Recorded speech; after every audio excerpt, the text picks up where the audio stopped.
story you are about to hear is true. The names have been changed to protect the innocent.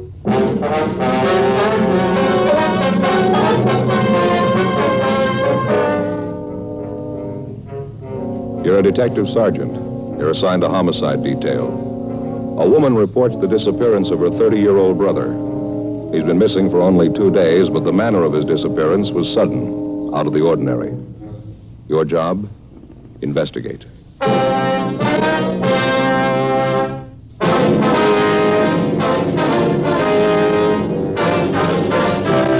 Dragnet, the documented drama of an actual crime. For the next 30 minutes, in cooperation with the Los Angeles Police Department, you will travel step by step on the side of the law through an actual case transcribed from official police files. From beginning to end, from crime to punishment, Dragnet is the story of your police force in action.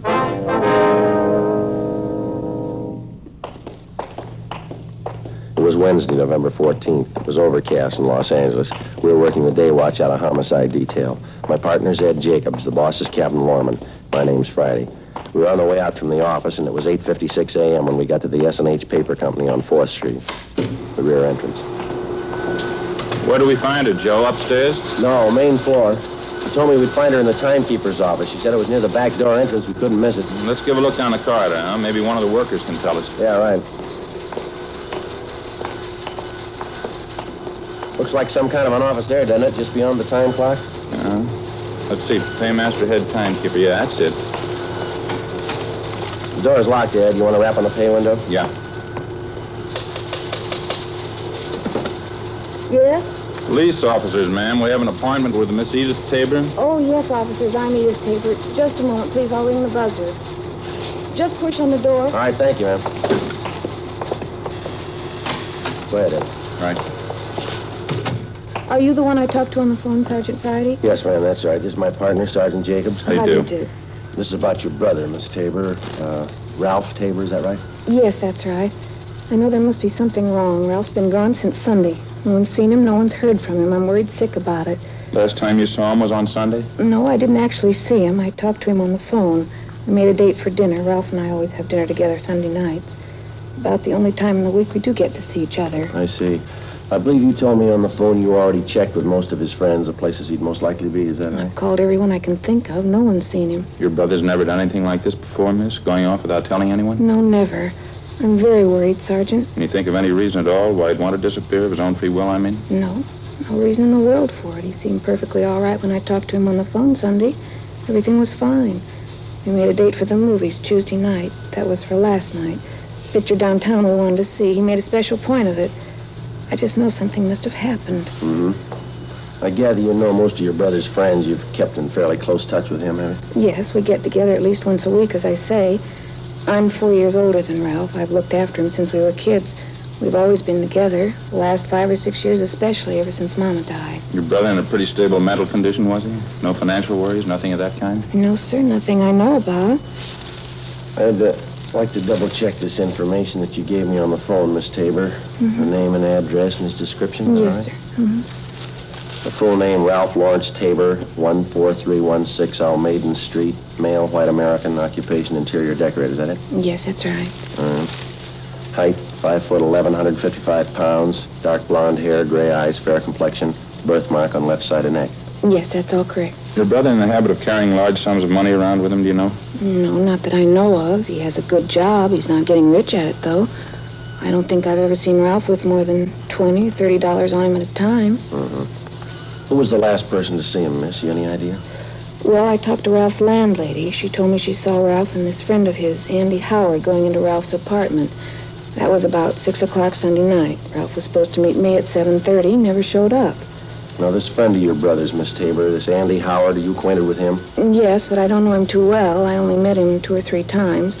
He lives in the apartment house next door to Ralph's, so the two of them were friends in the Navy together during the war. Good friends. You tried to get in touch with this Andy Howard? Yes.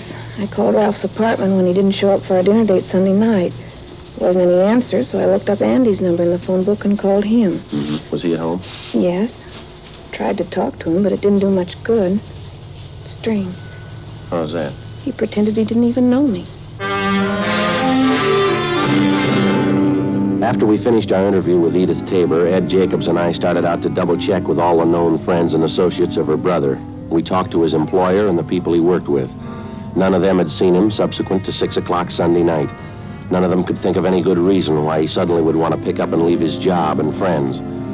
The people he knew outside of his work told us the same thing. Nobody could explain it. Along the way, we inquired about Ralph Tabor's friend, Andy Howard. Most of the people we talked to knew him as a close friend of Tabor's. We checked at Howard's place of employment, but they told us he hadn't shown up for work since the previous Friday. We drove to Howard's apartment, checked with the manager, and he said that Howard had moved without notice late Sunday night. We crossed over to the apartment house next door, where Tabor lived, and talked to the landlady, a Mrs. Higbee. She corroborated the story we'd gotten from Tabor's sister that Andy Howard was last seen entering Tabor's apartment at about 6 o'clock Sunday night. Tabor was with him. Mrs. Higbee was sure of that. She showed us up to the 3rd floor to Ralph Tabor's apartment.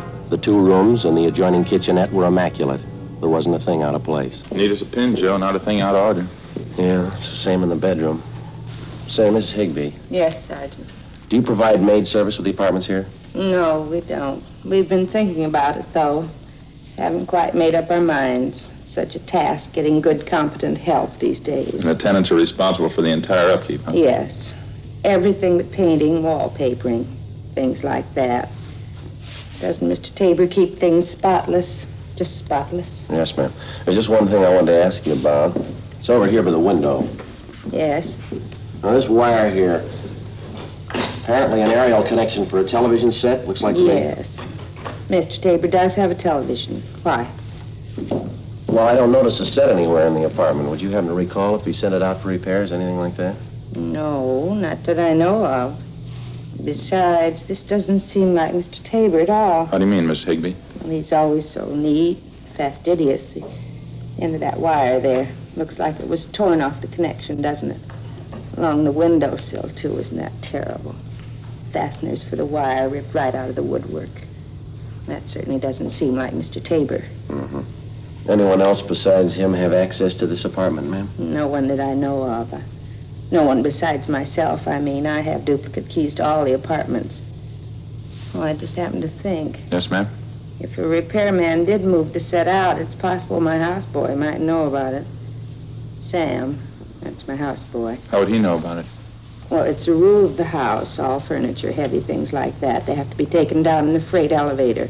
It opens right onto the alley in back of the building. It's very handy. Yes, ma'am. Sam's the only one who operates that elevator. That's why I say it's possible he might know about it. Would you like to have me ask him? I wonder if you would, please. Surely it won't take but a minute, and I'll be right back. Thank you, Miss Higgins. Joe, you want to have a look over here? Yeah. What do you got? This wall bed here. I tried to pull it down. It's stuck. Mm-hmm. Stand right here. Oh, over here. See if you notice anything. Yeah, I do. You want to give me a hand? See if we can't get the bed down? Yeah. Push it on your side there. Okay. That's it. Okay. It's coming down now. Good Lord. Yeah. Tabor, you think? Oh, description seems to fit. Beaten to death, looks like, doesn't it? Something sticking out under the bed covers there. Yeah, it's a claw hammer. Stains all over it. Vicious. Guess a killer wanted to make sure. It's one of the worst I've seen. Feel sorry for the sister. She was pretty close to him. It's going to be tough on her. No tougher than it was for him. 2:38 p.m. We phoned the office, told them what we'd found, and then we put in a call for Lieutenant Lee Jones and the crime lab crew. While we were waiting, we questioned the landlady again, Mrs. Higbee. She said her houseman, Sam, told her he knew nothing about a television set being moved out of Ralph Tabor's apartment. However, it was possible somebody could have taken the set down in the main elevator late at night without being seen. Mrs. Higbee also told us that Tabor had a car. We checked the apartment garage, but it was gone. All Mrs. Higbee could tell us was that it was a late model car and that Tabor often loaned it to his friend, Andy Howard. Sergeants Al Shambra and Joe LaMonica from Homicide arrived, and together the four of us interviewed the employees and the tenants in the apartment building. They gave us little or nothing at all. A few minutes before 3 p.m., the crime lab crew showed up and started their preliminary investigation. We put in a call for the coroner. From the obvious lack of fingerprints in usual places around the apartment, it was apparent that the murderer had taken great precautions to cover his tracks. 3:35 p.m. The deputy coroner arrived, and after the preliminary investigation was finished, the body was removed to the county morgue. Ed and I went back to the office, checked our DMV, and got out on all points on Tabor's car and also on the friend he was last seen with, Andy Howard. R&I turned up a single entry for Howard's criminal record, a drunk driving charge. 5:20 p.m., we met with Edith Tabor and broke the news of her brother's death. When she recovered from the shock, we interviewed her briefly. It was Andy Howard. I know it was him. It had to be. Why do you say that, Miss Tabor? There's something about this man Howard you haven't told us? He's no good, Sergeant. He's no good at all. That's what I've been afraid of. I've been afraid of it right along. Well, just how do you mean, ma'am? He's no good. He's a tramp, a bum. Won't get a job. He's been living off my brother. He isn't normal. There's something wrong with him. Well, how is it your brother put up with him? Well, I told you, he and Ralph were friends in the Navy. He did a big favor for Ralph once. He's been living off it ever since. Taking his clothes, borrowing his car, money, never paying it back. Why do you think he killed your brother, miss? I just know it, that's all. He did it. He ever fight with your brother? Would you happen to know? Did he ever threaten him? They had a big fight one night, about 2 weeks ago, I think. Andy kept sponging until Ralph got good and sick of it. Told Andy to go out and get a job. That's when the fight started. You saw it, did you? Ralph told me about it. Fist fight in the alley back of the apartment. Ralph knocked Andy down. Andy said he'd never forget it. He'd pay Ralph back. A couple of days after that, my brother said the two of them made up. Everything was all right. Ralph should have known better. He should have known better. Just a few more questions, Miss Tabor. Can you tell us anything about Andy Howard's background, where he's from, who his friends are, places he usually goes? No. I didn't know much about him. He's from the South, I think, Alabama. Ralph's friends can tell you more about him than I can. All right. Had you heard anything lately about Howard planning to move out of his apartment? No, nothing. When I heard that he did move and Ralph was missing, I knew something was wrong. That's why I called you. If I'd only known before. Poor Ralph, if I only knew. Well, try to take it easy, ma'am. We'll arrange for a car to drive you home, all right? It's so hard to understand. Hard. For anyone to kill Ralph like that, horrible. He was so good. He was my brother. Yes, ma'am. What do you say to a man who kills your brother? How do you understand him? What do you tell him? Well, why even try? What? Let the jury tell him. Before we had the victim's sister, Edith Tabor, driven to her home, we asked her about the television set in her brother's apartment, but she was unable to explain its absence. Burglary detail had already been notified about the case, and the pawn shop detail alerted. An APB had been gotten out containing a complete description of the TV set along with the serial numbers. A few minutes after we got back from dinner that night, we had an answer on it. A pawn shop operator on West 7th Street called in with the information that he'd taken in a television set with identical description and serial numbers as that of Tabor's. Ed and I drove out to the pawn shop and checked the operator's buy book. The set had been pawned the day after the murder. The serial numbers and description matched in every detail. The description and signature of the man who pawned it matched perfectly with that of Ralph Tabor's friend, Andy Howard. The set was impounded, and just on a chance, we had Dean Bergman dust it for latent fingerprints. Dean? Oh, hi, Ed. Friday. How you making out? Any luck? Not bad. Have a look here. Yeah. Picked up 4 sets of prints off it, all told. These here are the dead man's. Yeah. These here, they belong to the pawn shop operator. Mm-hmm. These belong to his son, helps him in the shop. Yeah. Guess this is the one you're looking for. 2 clean index prints. Did you classify them? Checked them against prints from Andrew Howard's package. Yeah. They match. When we checked in for work the following morning, we got the coroner's report on Ralph Tabor. Cause of death was listed as cerebral hemorrhage and multiple fractures of the skull caused by blows from a heavy blunt object. The other reports from the crime lab didn't give us much help. The better part of the next 3 days, Ed and I, along with Al Shambra and Joe LaMonica, held detailed interviews with the known friends and associates of the murder victim, Ralph Tabor, and the #1 suspect, Andy Howard. The information we picked up was incorporated in a supplementary all-points bulletin and gotten out immediately. We found out that Andy Howard had a sailor's uniform in his possession, and though unauthorized, he wore it frequently. It bore the insignia of a quartermaster first class on the sleeve. We also found out Howard had identical tattoos on each forearm, the picture of an unfurled American flag with the name Betty D below it. We had the city covered for the suspect. 4 days passed, no trace of him. Saturday, November 24th, we got an urgent call from Homicide Commander Lieutenant Mort Gear in San Diego. On the highway? Uh-huh. When was that, Mark? I see. Hey, Joe, you got a pencil there? Yeah, here you go. Thanks. Hey, Mark, he's pretty sure, huh? Uh-huh. Well, yeah, it seems to tie in all right. How's that? Well, I don't know for sure. We'll check with Captain Lorman right now and let you know. Yeah, thanks, Mark. Goodbye.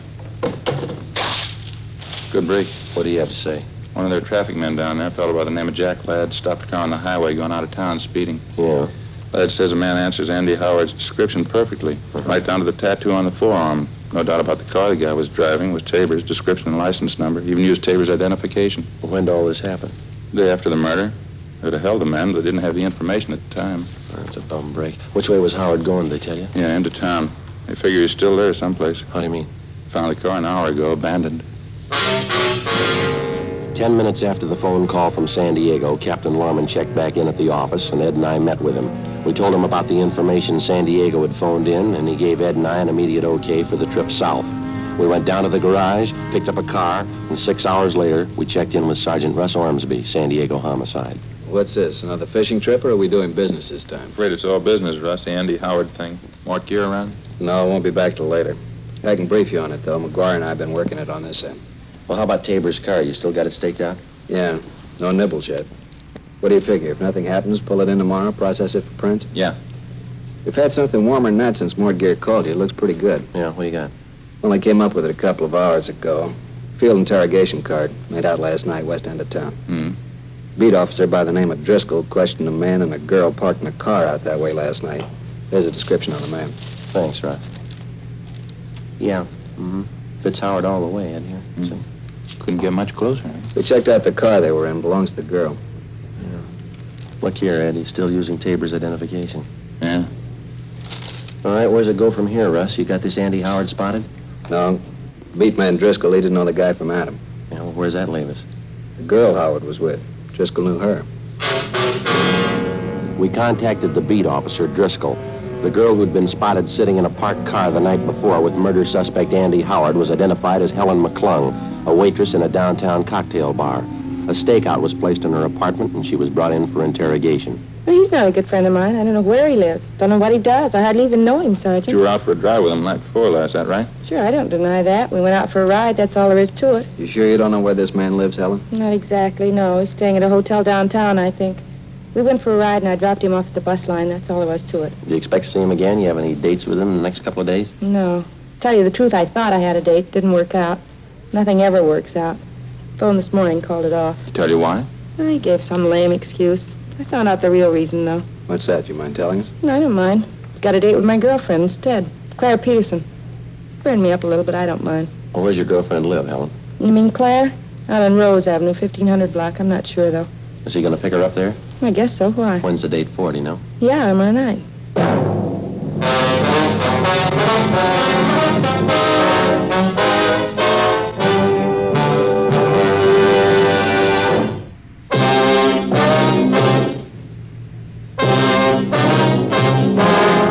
Monday, November 26th, 10 a.m. After checking her name through San Diego R&I, we finally located the address of the girl Claire Peterson, who was supposed to have a date with our murder suspect Andy Howard that night.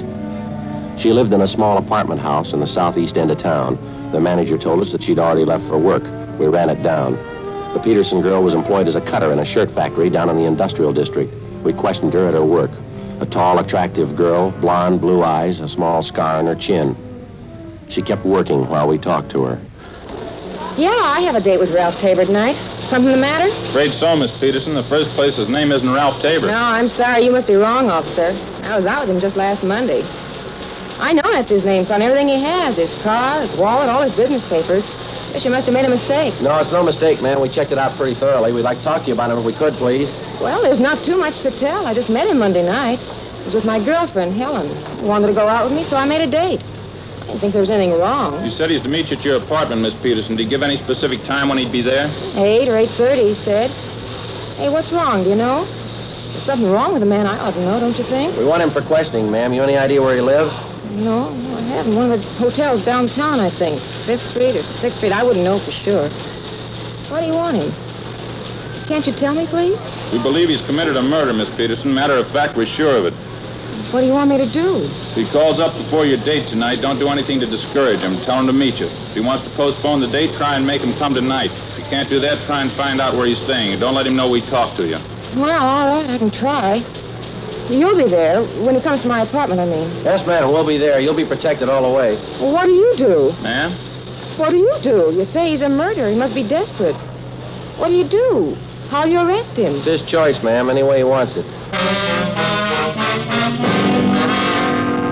As soon as we left the plant where the Peterson girl worked, we called Sergeant Tony McGuire at San Diego Homicide Detail, and he made arrangements for an immediate stakeout at the girl's apartment.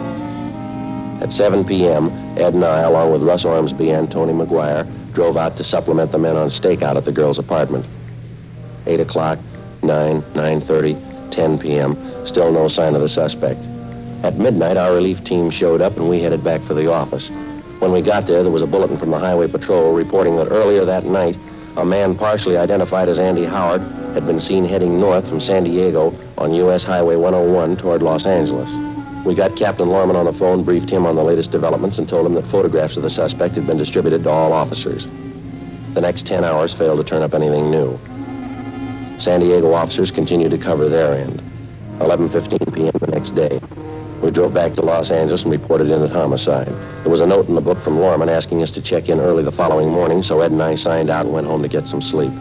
The next morning, 1:45 a.m.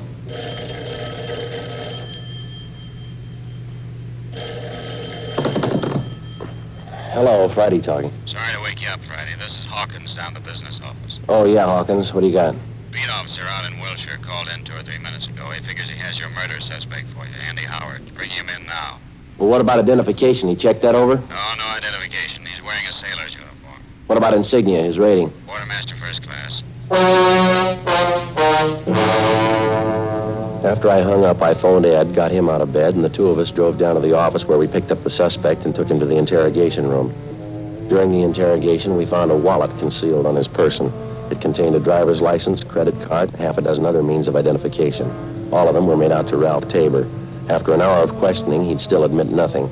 He sat hunched over in his chair, tearing an old envelope into small pieces and dropping them on the floor in front of him. This'll make the 10th time I told you. I don't know what happened to Ralph. I didn't take his car or his television set. I didn't leave the city. I wasn't in San Diego last week. Now, if you don't believe me, you prove I'm lying.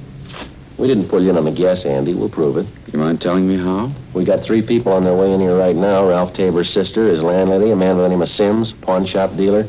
Mean anything to you? My word against theirs. 3-1, mister. They got the odds in their favor. Look, why don't we straighten this out once and for all? You think I killed my friend Ralph. Why? Explain it to me. Why should I kill him? Look, I wouldn't know, Andy. Maybe you'd like to tell us. His sister says he was pretty good to you. She was good to me.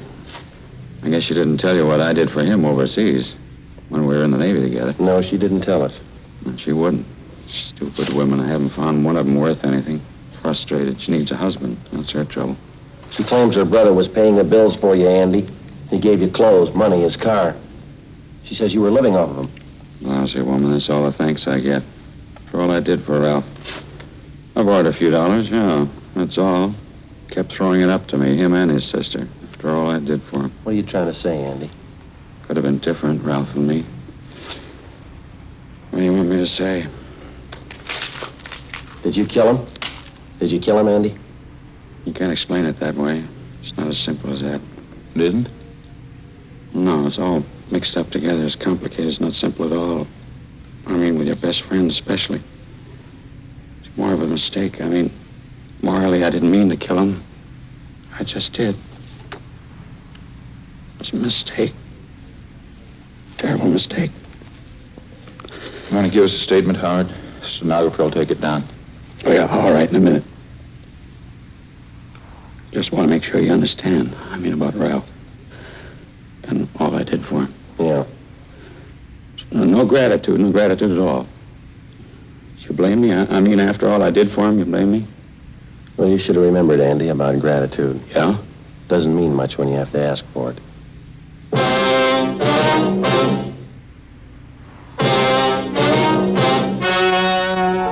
The story you have just heard was true. The names were changed to protect the innocent.